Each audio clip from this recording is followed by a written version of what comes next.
សូមជម្រាបសួរអ្នកទាំងអស់គ្នាថ្ងៃនេះយើងនឹងវិលមករៀនបកប្រែកាសែតទាំងអស់គ្នាហើយកាសែតហ្នឹងគឺកាសែតភ្នំពេញប៉ុស្តិ៍ដែលចុះផ្សាយក្នុងថ្ងៃទី18ខែកក្កដា2017គឺការពីព្រឹកមិញហ្នឹងហើយខ្ញុំយកបកថ្ងៃត្រង់បាទពីមុននឹងយើងចាប់ផ្ដើមបកកាសែតខ្ញុំចង់ឲ្យអ្នកទាំងអស់គ្នារៀនពាក្យដែលទាក់ទងពីកាសែតហ្នឹងសិនពាក្យទីមួយគឺពាក្យថា thereafter thereafter បាទ thereafter ស្មើនឹងពាក្យថា afterward after មកពាក្យថាពីមុនថ្ងៃបាទពីមុនថ្ងៃឬក៏ថ្ងៃបន្ទាប់ឬក៏ថ្ងៃបន្ទាប់អញ្ចឹងពីមុនថ្ងៃអូខេ to firm បើតាមមិនផ្លាស់ប្ដូរមួយទៀត pull the plug on នេះប្រែថាផ្អាកស្មើនឹងពាក្យថា to stall នេះមានប្រែថាផ្អាកឬក៏បញ្ឈប់បាទបញ្ឈប់ក៏បានដែរអញ្ចឹង pull the plug on បែរថាផ្អាក dispel ឆានចោល refurbish ជួសជុលបាទមួយទៀត be slated to do something មួយទៀត be slated for something យើងប្រើមួយណាក៏បានដែរប្រែថាគ្រោងធ្វើអ្វីមួយបាទ in addition to something ប្រែថាក្រៅពីបាទ in addition to something ប្រែក្រៅពីអញ្ចឹងយើងដឹងពាក្យហើយឥឡូវយើងចាប់ផ្ដើមបកទាំងអស់គ្នាចំណងជើងគេដាក់ថា hotels remains firm on opening in capital បើថាក្រុមហ៊ុន hotel ហ្នឹងនៅតែបន្តមិនផ្លាស់ប្ដូរនឹងការបើកអាជីវកម្មក្នុងរាជធានីអូខេបាទឥឡូវយើងមកអាន The local franchise holder of hotels confirmed yesterday that work would resume on its first Cambodian branch, dispelling rumors that the company had pulled the plug on the project. បាទប្រែថាម្ចាស់ក្រុមហ៊ុនបាទ franchise holder មកថាម្ចាស់ក្រុមហ៊ុនម្ចាស់ភាគហ៊ុនឬក៏ម្ចាស់ក្រុមហ៊ុននៃក្រុមហ៊ុន hotel ក្នុងស្រុកបាទ local បាទក្នុងស្រុកបានអះអាង confirm បើតែបានអះអាងការពីម្សិលមិញថាការងារនឹងបន្ត resume បន្តនឹងបន្តទៅលើសាខាដំបូងរបស់ខ្លួននៅកម្ពុជាទៀតបាទ It first Cambodian branch សាខាដំបូងរបស់ខ្លួននៅកម្ពុជាទៀត dispelling ដោយច្រានចោលនៅពាក្យចចាមអារាម rumors ពាក្យចចាមអារាមដែលថាក្រុមហ៊ុននេះបានផ្អាកនៅគម្រោងបាទឬក៏ project បាទ had pulled the plug on បានផ្អាកនៅគម្រោងឬក៏ project បន្តទៀត Gary Murray CEO of Bangkok-based Destination Resorts which signed a development agreement with hotels in 2015 to develop certified locations across Southeast Asia said construction on a branch in Phnom Penh's riverside area had stalled but would resume soon ខ្ញុំប្រែឲ្យលើមកថាលោក Gary Murray នាយកប្រតិបត្តិបាទ CEO ហ្នឹងគឺនាយកប្រតិបត្តិនៃក្រុមហ៊ុន resort destination resort មានន័យថារមណីយដ្ឋានទិសដៅយើងប្រែអញ្ចឹងប៉ុន្តែពាក្យក្រុមហ៊ុនភាគច្រើនគេអត់ប្រែទេបាទ destination resort បើយើងចង់ប្រែថារមណីយដ្ឋានទិសដៅដែលមានមូលដ្ឋាននៅទីក្រុងបាងកកបាទ Bangkok base ហ្នឹងបើថាដែលមានមូលដ្ឋាននៅទីក្រុងបាងកក which sign ដែលបានចុះហត្ថលេខា sign ហ្នឹងបើថាចុះហត្ថលេខាទៅលើកិច្ចព្រមព្រៀងអភិវឌ្ឍមួយ a development agreement ហ្នឹងកិច្ចព្រមព្រៀងអភិវឌ្ឍមួយ with hotels ជាមួយនឹងក្រុមហ៊ុន hotel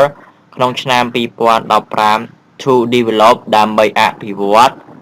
ទីតាំងបាទ ទីតាំងកន្លែងក៏បានទីតាំងក៏បានដែរទីតាំង35កន្លែងបាទ certified location ទូទាំងតំបន់អាស៊ីអាគ្នេយ៍ Southeast Asia set construction on a branch បានមានប្រសាសន៍ថាការសាងសង់ទៅលើសាខាមួយ construction ហ្នឹងបែរតែការសាងសង់ទៅលើសាខាមួយក្នុងតំបន់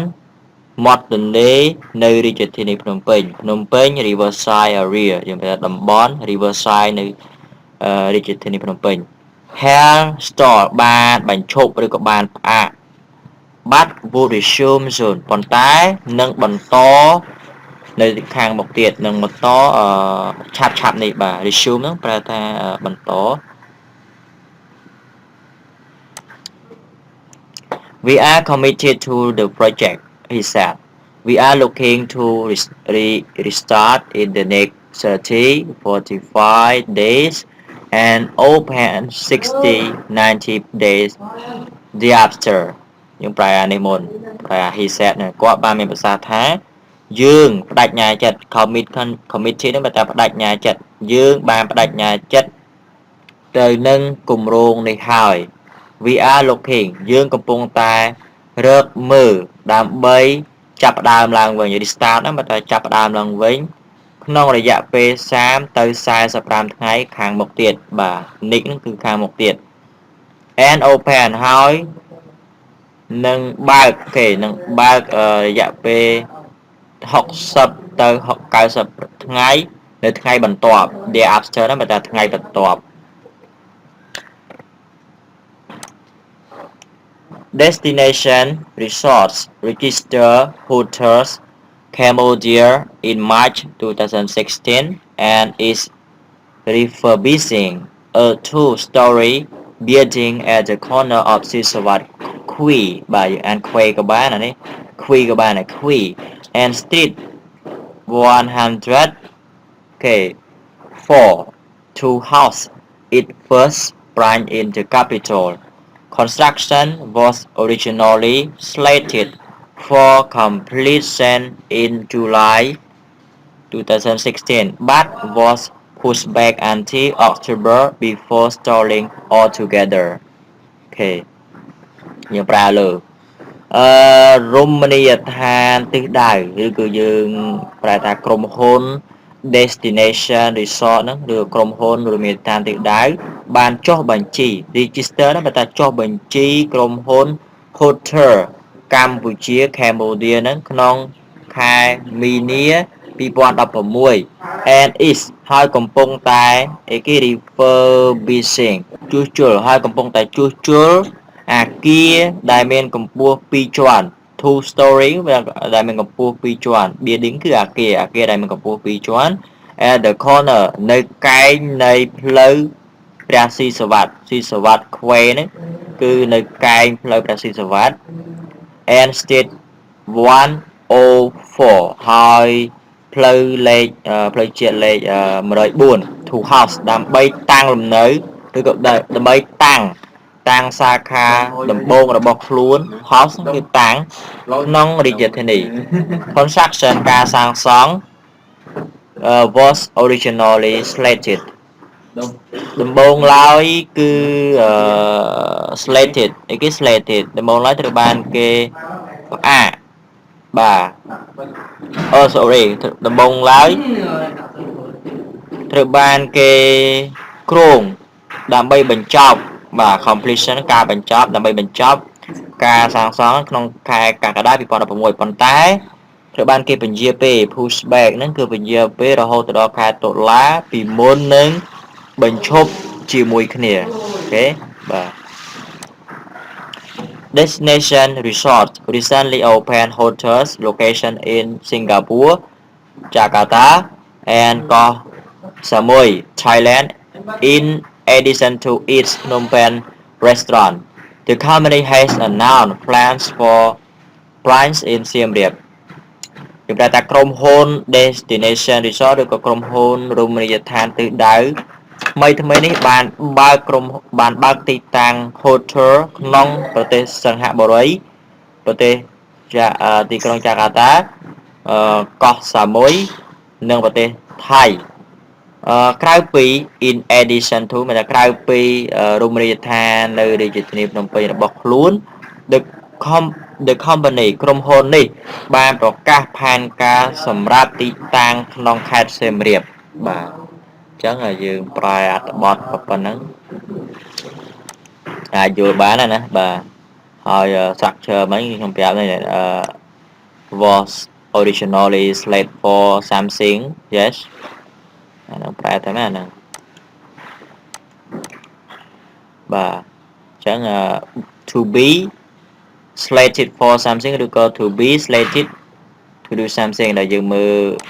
ពាក្យវាមិញនេះ be slated to do something be slated for something ប្រែថាគ្រោងបាទគ្រោងអញ្ចឹងអានេះចូល structure គេហើយមួយទៀតខ្ញុំចង់បង្ហាញអ្នកទាំងអស់គ្នាអំពីវេយ្យាករណ៍ខ្លះនេះចំណុចនេះ before stalling ហេតុអីបានដាក់ថា stalling តែពិតអាពាក្យវាគឺពាក្យ stall ទេ stall ប្រែថាបញ្ឈប់ឬក៏ផ្អាកមិនចឹងបាទដោយសារតែនេះដោយថា before គឺជា preposition ប្រសិនបើ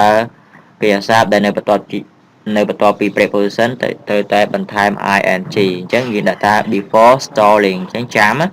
បាទអញ្ចឹងយើងដាក់មកថាគេអាសាបដែលនៅបន្ទាប់ពី